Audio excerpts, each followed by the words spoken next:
नमस्कार दोस्तों, आप देख रहे हैं द लेटेस्ट ट्रेंड 379। हीर रांझा एक ऐसा नाम है जो परिचय का मोहताज नहीं है। दुनिया का हर इंसान इस नाम से वाकिफ है। दुनिया में बहुत से प्रेम कहानियों के किस्से हैं और पंजाब में तो कई प्रेम कहानियाँ दोहराई जाती है। उन प्रेम कहानियों का कितना असर रहा है वहाँ के लोगों में और पंजाबी साहित्य में, इसका अंदाज़ा इस बात से ही लगा सकते हैं कि हीर रांझा, मिर्ज़ा साहिबा, सोहनी महिवाल, सस्सी पन्नू, सिरी फराद जैसे किस्सों का हमेशा ही जिक्र होता रहता है। आज हम जानेंगे हीर रांझा प्रेम कहानी नए फ्लेवर और अलग जानकारियों के साथ। तो पंजाब में कई प्रेम कहानियाँ बार बार दोहराई जाती है। उसमें से एक है हीर रांझा की प्रेम कहानी। तब भारत अखंड था और पाकिस्तान का तब नामो निशान नहीं था। तख्त हजारा नाम का एक गांव चेनाब नदी के किनारे बसा हुआ था, जहां जाट परिवार में एक बच्चा पैदा हुआ जिसका नाम रांझा रखा गया।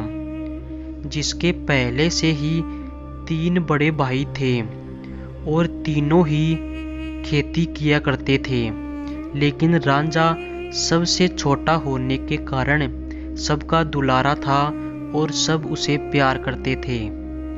ऐसे में रांझा का बचपन मौज मस्ती और बांसुरी बजाते हुए बीता।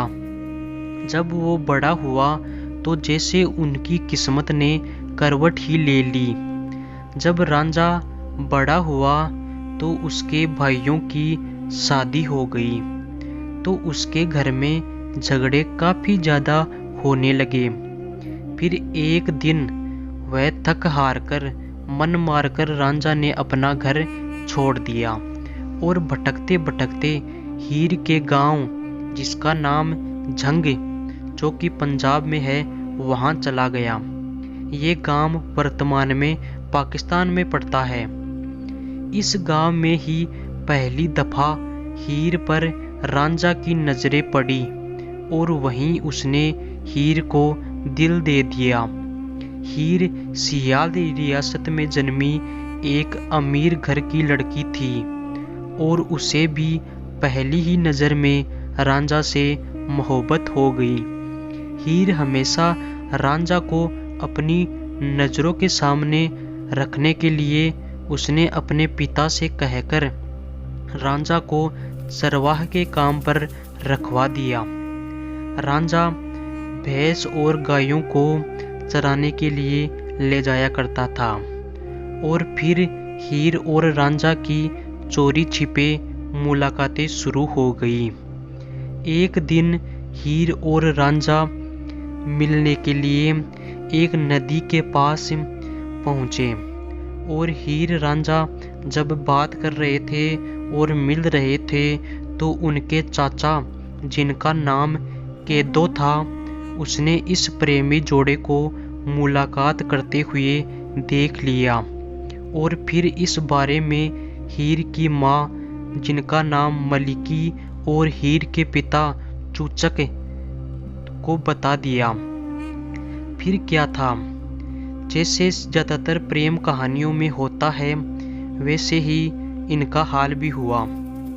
2 प्रेमियों को दूर करने की योजनाएं शुरू कर दी गई और जल्दी ही सेदा खेड़ा नाम के एक नौजवान से हीर की मर्जी के बिना उसकी शादी करवा दी गई, जिससे रांझा को गहरा दुख हुआ और वह कनफटे समुदाय के एक फकीर से गुरु दक्षिणा लेकर खुद फकीर बन गया। वह फकीर बनकर इधर उधर भटकने लगा। उसका हाल बेहाल था। वो गांव-गांव गीत गाता और दर दर भटकता। फिर एक दिन एकाएक वो उस गांव में गया जहां पर हीर का ससुराल था और वहीं उससे मुलाकात हीर से हो गई। दोनों ने एक दूसरे से अपने दुख दर्द बयां किए और फिर साथ भागने की प्लानिंग बनाने लगे।